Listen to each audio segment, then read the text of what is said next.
Good morning, everybody. It's just after 8. It's always a slower start when I'm in Warkworth because it's nothing like being sleeping in your own bed back in your own house. So this morning at 9 o'clock I'm off to Mahirangi College because I always have an hour-long meeting on a Friday morning with the principal and the deputy chair of Mahirangi College Board of Trustees. And then I'll be down to my office because I've got several appointments and other bits and pieces of work to do.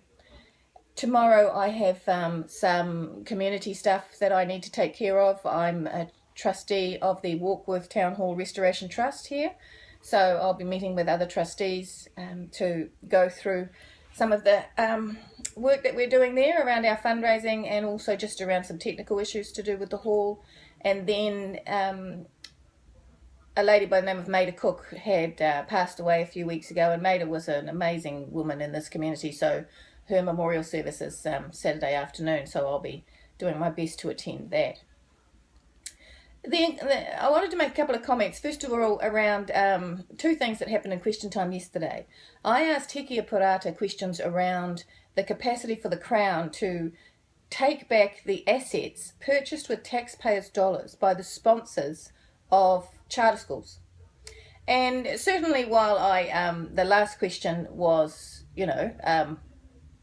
a bit cheeky, perhaps, although I don't think that sometime in the future that there'll be a New Zealand First-led government is that far-fetched, to be perfectly frank. But the minister, what you possibly did not hear is, she said that they had not, or she could not confirm that all the contracts with the sponsors of charter schools now had a clause in them whereby the Crown could take back the assets purchased with taxpayer dollars.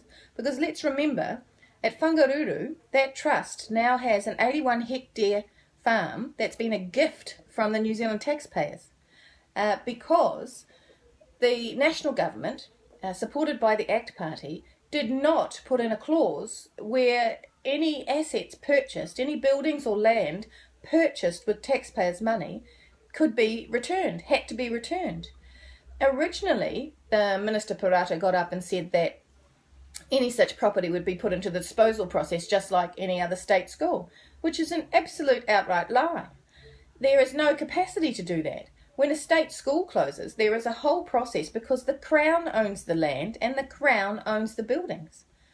So they still haven't learnt their lesson here, it would appear. You, the taxpayer, is handing out millions of dollars of money that is being banked by sponsor trusts at this stage. And there's no capacity to get back your money should they decide to close or should they be closed by a New Zealand First-led government. So that was the first thing that I thought was interesting. The second thing that's been very interesting is this admission that the minister has given two different stories about the time that she heard about around these inclusion rooms. Now, I've been around a few schools and I have never, ever, ever seen one of these rooms.